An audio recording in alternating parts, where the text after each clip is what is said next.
Okay, good day everyone. So our assigned lesson this morning is about the graphs of a circular functions. Learning outcomes of the lesson. At the end, the student is able to determine the domain and range of different circular functions, particularly the six circular functions, the amplitude, the period, and the phase shift. Lesson outline, we have the domain and range of the circular functions, graphs of a circular functions, amplitude, period, and phase shift. There are many things that occurs periodically. Phenomena like rotation of the planets and comets, high and low tides, and yearly change of the seasons followed by a definite pattern. In this lesson, we are going to graph the six circular function and we will see that they are periodic and nature.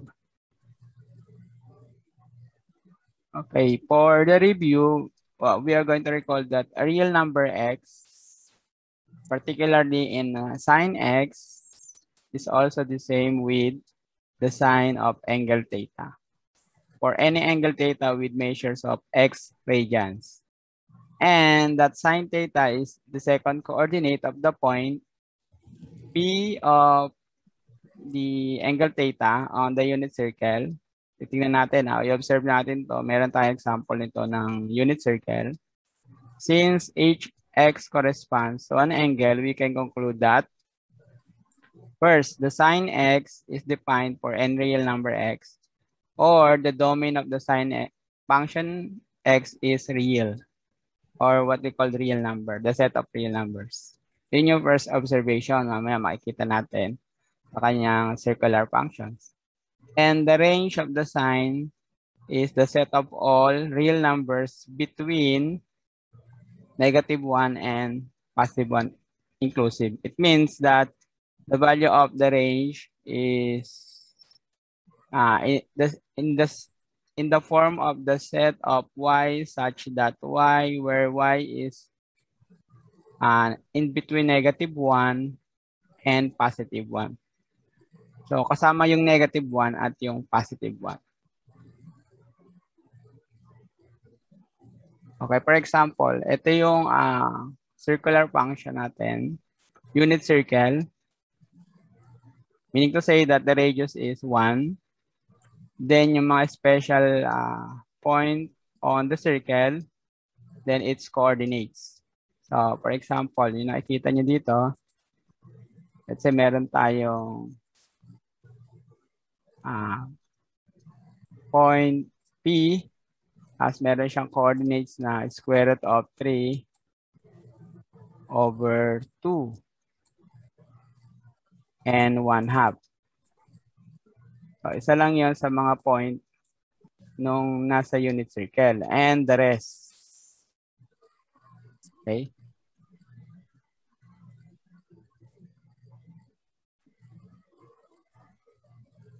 In the unit circle of the equation x squared plus y squared equals 1, where the value of 1 is the radius, kaya tinawag siya na unit circle. And we have the sine theta, which the ratio is y over r by definition. Or using the value of r equals to 1, then the ratio of sine theta becomes sine theta equals y. And also true with the cosine theta with the ratio of x over r, or the cosine theta is equals to x.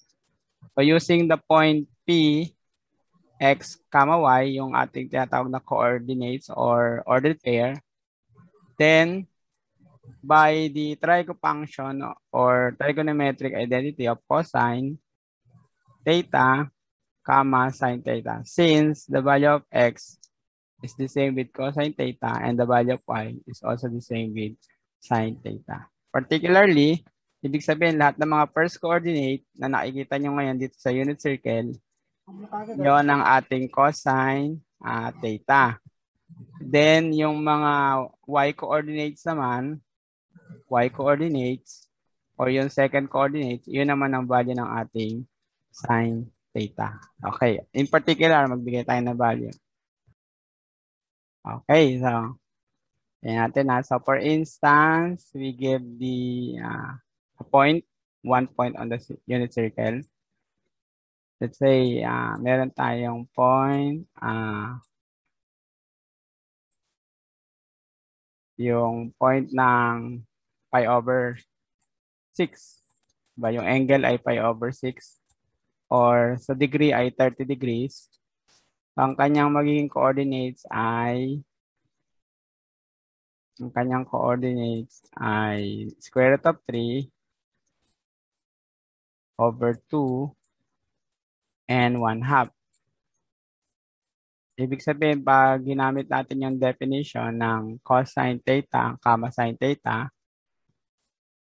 so directly using the circular function, if you are going to get the sine pi over 6 with its coordinate, directly we have the value of 1/2.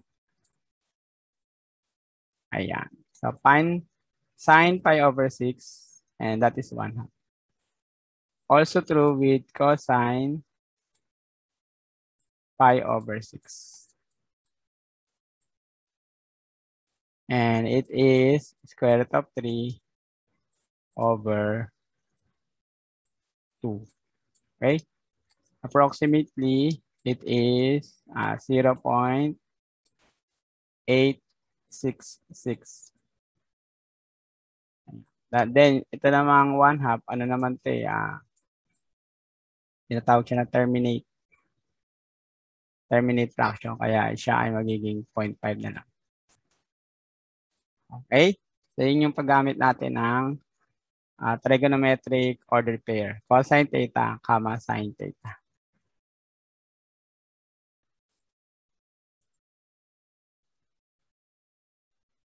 Next in line, pag ginawa natin, nilagay naman natin ito into tabular presentation. Kasi nakikita nyo ngayon ay circular, unit circle. So gawin natin siya into tabular presentation. From the definition, it also follows that sine of x plus 2 pi is equal to sine x. Ito yung tinatawag natin yung periodic function of trigonometry. For any real number x, this means that the values of the sine function repeat every 2 pi units. Diba? Kaya meron tayo ditong 2 pi.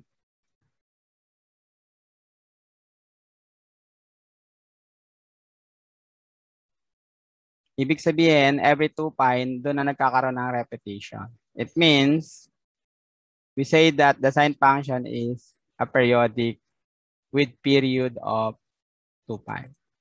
Ayan. Sa periodic function, ang isang sine function, saan ang kanyang period? Sa 2 pi. Okay. So, ito ang kanyang identity or yung kanyang equality. Then, obserbahan natin mamaya yan through graphs. Okay. Below shows the values of sine x. Tingnan natin. Ang kukuha nila natin yung mga special angles, radian measure. So, in a tabular presentation. Ayan. So, we have the x at yung value ng y, yun na yung magiging sine x. So, x, yung value ng y, yun yung sine x. So, kinuha lang natin yung mga special angle. So, 0 angle or 0 radian, pi over 6 radian, ito yung 30 degrees. Pi over 4 radian, ito naman yung 45 degrees. Pi over 3 radian, ito naman yung 60 degrees. At pi over 2 yung 90 degrees. And the rest.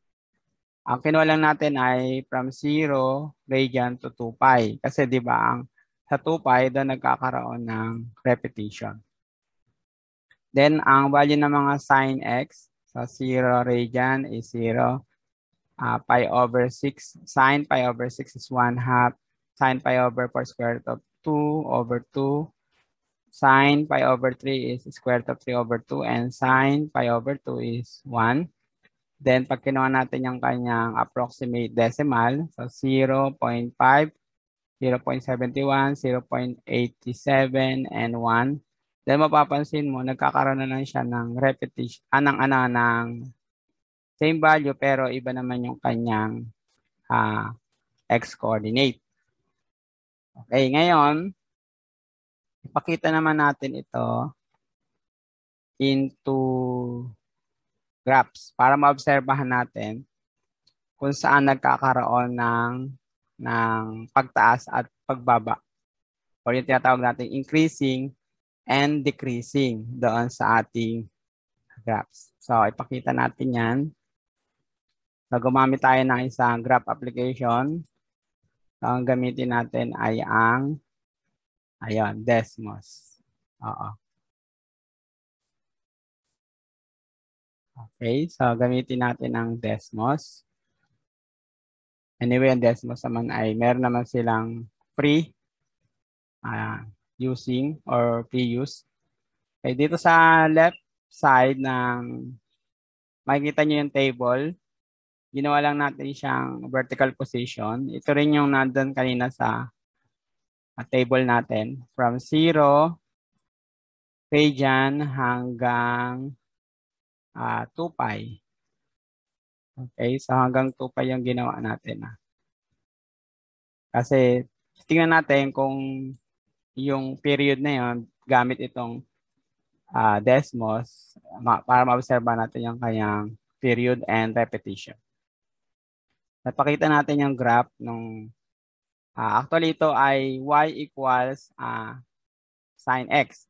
So yung x ay yung ating domain at yung sin x yun naman yung y or siya yung ating range. Okay, pakita natin. Ayan. So doon sa ating curve or yung graph ng sin x, y equals sin x, meron na rin tayong special point, then meron siyang coordinates.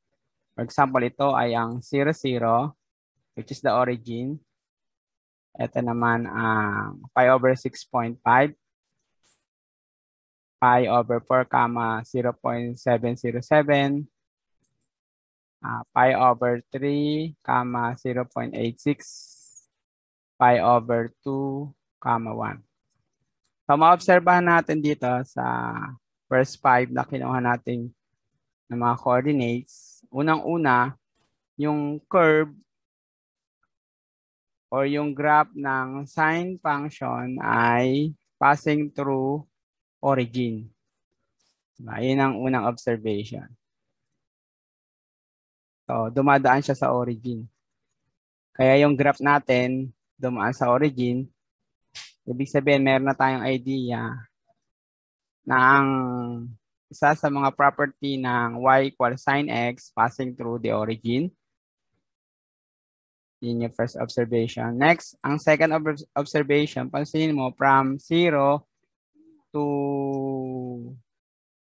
pi halves. Diba? From 0 to pi halves. Yun yung kinuha muna natin eh. Mapansin mo, yung kanyang graph ay increasing. Diba? Increasing, pataas oh. Yung graph natin ay increasing. Pataas siya. Ayan.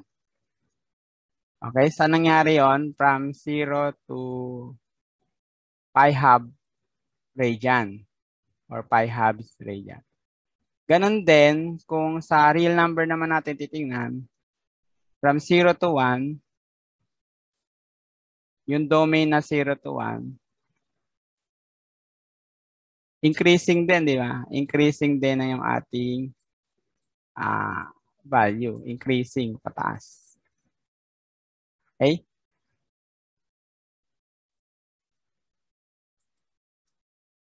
Next. Yung next naman na hindi lang sa 0, 1 siya nagkakaroon ng increasing. Observe mo itong part na to. Dito naman tayo sa -1. or yung tinatawag nating 3 pi over 2 radian, comma negative 1. So, ang domain ay 3 pi over 2 at ang range ay negative 1. At ito pang point ng 5 pi over 3, comma negative 0.866. At yung 7 pi over 4, comma negative 0.707. At yung 11 pi over 6, comma negative 0.5. At yung 2 pi, comma 0. Isa din ang observation, di ba? Kung sa 0 to 1 ay increasing, ganun din pagdating naman sa negative 1 up to 0. Increasing din, di ba? Ito kasi negative 1 ito eh. Ayan. So, pagdating naman sa 0 up to, or pa negative 1 up to 0, ang ating behavior ng ating graph ay increasing. Ayan yung mga portion na nagkakaroon ng increasing. 0 to 1, increasing. At yung negative 1 to 0, increasing. Ayan. So, parehas sila yung portion na yan. Ganun din, pag naman sa radian measure, ang gagawin natin, mula sa 3 pi over 2 radian up to 2 pi, increasing yung behavior ng graph. Okay? So, yun ang isang katangian ng y equals sin x function or yung sin function natin dito sa ginagamit natin. Next. So, kung meron portion na increasing, meron din naman portion na decreasing. Obserbahan mo itong part na to. Itong special angle na 2 pi over 3 at yung 3 pi over 4, comma 0.707, 5 pi over 6, comma 0.5, pi, comma 0. Diba? Ang behavior naman niya from pi halves up to pi, yung portion naman niya ay decreasing. Okay, yun naman na ma-obserbahan natin dito sa part na to. Mapapansin mo, decreasing naman yung kanyang graph. So kung titingnan naman natin sa gamit ang real number domain, so pwede tayo magsimula dito sa 2. Yung mga integers lang kukuhain natin. Pagdating na sa 2 up to 3. Yan. So, decreasing na yung ating graph. Hindi lang doon. Pag tingnan mo naman ang pi radian up to 3 pi over 2 radian, decreasing din yung ating mga coordinates. Okay, decreasing din siya. Gaya nga ng 7 pi over 6, comma negative 5, 0.5, negative 0.5. 5 pi over 4, comma negative 0.707. And 4 pi over 3, comma negative 0.866. So, yun yung mga portion naman na kung saan ay nagiging decreasing yung ating graph. Okay. So, yun yung scenario ng ating sin function f. At kung mapapansin mo, basta itong function na to passing through sa 1. And pagdating naman sa 3 pi or sa dito sa part na to, sa pi halves, decreasing na siya. Pagdating naman sa pi, decreasing pa rin. Pero pagdating na ng 3 pi over 2, increasing. Then, mag-i-stop muna tayo sa 2 pi kasi bumalik na siya ng 0. Di ba mapapansin mo? Pagdating na ng 2 pi, bumalik na siya. nag-start with the 0, 0 origin. Pagdating nag-stop naman sa domain na 0, then magtutuloy-tuloy na yon, yung ganun. Kaya meron ng repetition, may repetition mangyayari. So kung repetitive itong function, it means that the function is periodic. Iyon ang magiging evidence natin. Hindi lang siya periodic, continuous din. Ang sign, additional lang natin. So ang sign function ay continuous and periodic. Okay? Then, pagdating naman sa range, isa pa nating observation, yung sa range, pag na-meet niya na yung 1, positive 1, diba, increasing. Pagdating na positive 1, magdi-decrease na siya, bababa na siya. Hindi na siya lumalampas ng 1. Ganon din, pag naabot niya na ang negative 1, yun na yung pinaka-minimum point, then tataas na uli. Hindi na siya bababa pa ng negative 1. Kaya yung ating range ay in between or negative 1 less than or equal y less than or equal 1. Yun yung ating range. Or sa madaling salita, ito yung tinatawag na amplitude. Ayan. Kaya ang sin x directly, y equals sin x. Pag kinuha natin ang kanyang period, base dito sa ating graph, ang period niya ay 2 pi. Okay, kasi sa pagdating na ng 2 pi, nagkakaroon na ng repetition. So pag tinanong, what is the period of y equals sin x? So period niya ay 2 pi. Then, pag kinuha naman natin yung amplitude, yun yung maximum range or minimum range na makukuha niya. So, lagyan natin ng amplitude. So, ang amplitude niya ay 1. Doon lang natin kukuhanin sa portion ng positive part. So, ang amplitude niya ay 1. Okay. So, ayan yung ating observation dito sa y equals sin x. Okay. So, pakita man natin na talagang siya ay continuous. Play lang muna natin lahat. Then, ayan. So, pag tingnan natin, kasi ang kinuhaan lang natin ay yung 1 period. Pero mapapansin mo, tuloy-tuloy na yan. Pagdating na ng 2 pi, di ba? Nakuha niya na ang 0 range. 0 range. Pagdating uli uulit na siya ng 4 pi. Ayan, 0 na uli sa 4 pi. And tuloy-tuloy na yan. Ang susunod na nun ay 6 pi. 0 na uli. Okay? So, base dito sa binilikan natin yung tabular, then pinakita natin siya analytically using the Cartesian plane. Yan. So, ito yung ating conclusion. X increases from 0 to pi halves. Sin x also increases from 0 to 1. Similarly, as x increases from 3 pi over 2 to 2 pi. And sin x also increases from negative 1 to 0. On the other hand, notice that x decreases from pi halves to pi. Decreases na siya. Ganun din, saan pa siya magkakaroon ng decreases? Sin x decreases from 1 to 0. Ayan, decreases na siya.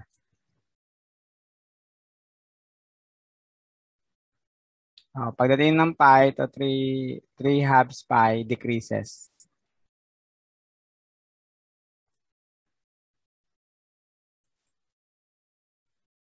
And sin x decreases from 0 to negative 1. Okay, so ito naman yung ating graph. So meron tayong print graph dito na nakikita. Ayan, so ito yung ating from 0, passing through 0, 0. Then, pagdating na ng 2 pi, meron na siyang 1 period.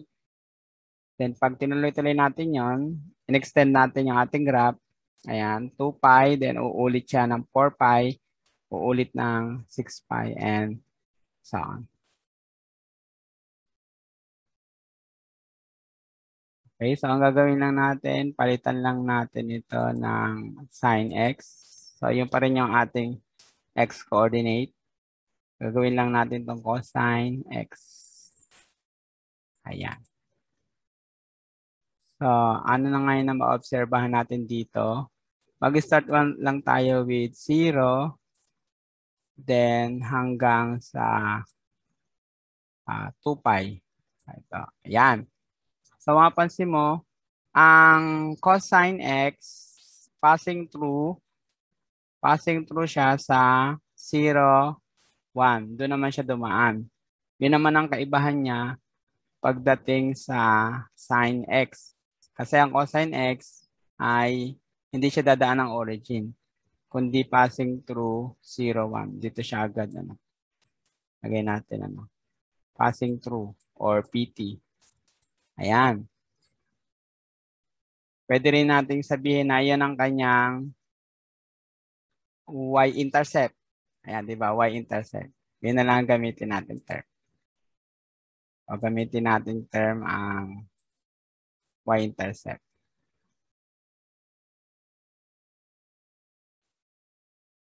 So, y-intercept.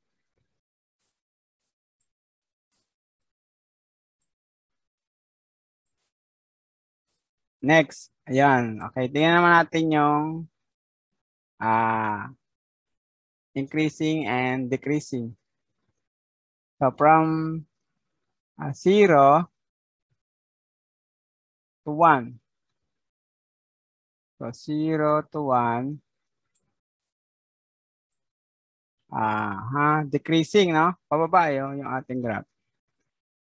So, decreasing. Then, pagdating naman ng 1, or yung ating gamitin natin to pi halves, 0. Pi halves, 0 ay decreasing pa rin. Decreasing. Decreasing hanggang hanggang sa pi, negative 1. O yan, decreasing. Then, pagdating naman ng pi hanggang 3 pi over 2, yun naman yung portion na increasing. Ito ay decreasing, tapos increasing na dito. At pagdating naman ng 3 pi over 2 hanggang 2 pi, hanggang 2 pi, ayan, siya naman ay magiging increasing. Ayan, so increasing. So, mangyayari decreasing, tapos increasing and increasing. Ayan, pagdating na ng 2 pi, ayun, umulit na siya. Kasi na-meet niya na yung 1 na radian or na 1 na range. Then, magkakaroon na uli ng repetition. Therefore, ang cosine x, y equals cosine x, also periodic. 1 equals cosine x, periodic din siya. Okay? So, ano ang kanyang period? Ang period niya ay same lang sila ng period ng sin x. Ang period niya ay 2 pi. Next, ang kanyang amplitude ay positive 1. Amplitude niya ay positive 1. Then, ang isa pa na makikita natin, ma-observe natin dito sa cosine x, ang cosine x ay pwede natin sabihin na siya ay even function. Base din sa kanyang even properties. Okay, so ang even function. Okay. Kasi kung mapapansin mo yung behavior ng kanyang negative, negative, positive, positive. Counterpart naman niya, yung sin y equals sin x ay add function. Okay?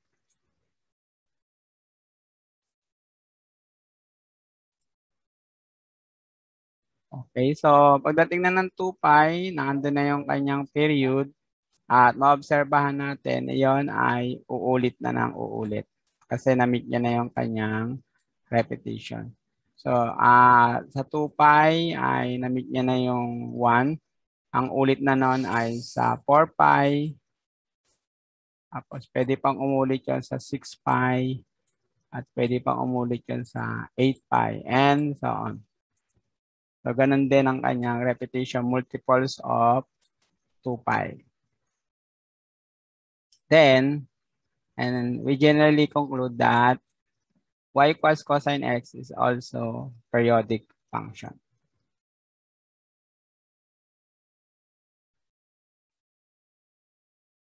So, in general, if a function f satisfies the properties that f of negative x and equals to f of x for all x in the domain, we say that such function is even. Gaya ng definition natin dati sa nakaraan natin lecture, even and add properties. So pag nasatisfy niya tong equality of the function, f of negative angle or f of negative x equals f of x, then that's the time that the function is even. On the other hand, kapag naman na-satisfy niya yung f of negative x equals to negative f of x, then we can say that the function is odd. Okay, tingnan natin meron tayong dalawa ditong given function. So yung cosine function, napatunayan natin yun na siya ay isang even function. Itong x square or yung tinatawag natin quadratic. So f of x equals x square. So additional lang ito. Tingnan natin kung talaga siya ay magiging even function. So, pag ginawa natin yung negative ng domain natin, x, so, ang magiging conclusion natin dyan, negative x square. And the negative of x square is also x square. Diba? Positive x square. Ayan. And it is true. Since the function of negative x is equal to x squared, ang x squared, yun din ang iyong f of x. Yeah. Okay? Therefore, x squared is an even function. Ganun din, ang x cubed minus 3x at yung sin x ay odd function. Ito namang sin x, na prove na natin ito, na bigay na tong example ng mga nakaraan nating lecture. So, ang gawin na natin, itong function ng f of x equals x cubed minus 3x. Okay? Verify natin na talagang ito ay tinatawag na add function. So, gamitin natin yung equality ng two functions. F of negative x dapat mag-equal sa negative of f of x. So, we have the f of negative x. So, dapat siya mag-equal sa negative of f of x. So, ang f of x natin ay x cubed. Then,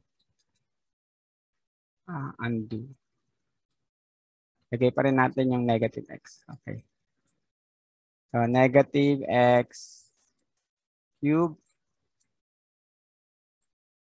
minus 3 of negative x. Okay.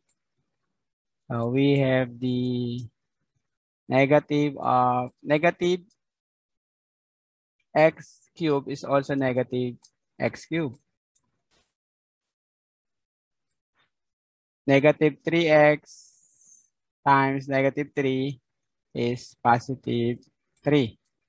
3x, positive 3x.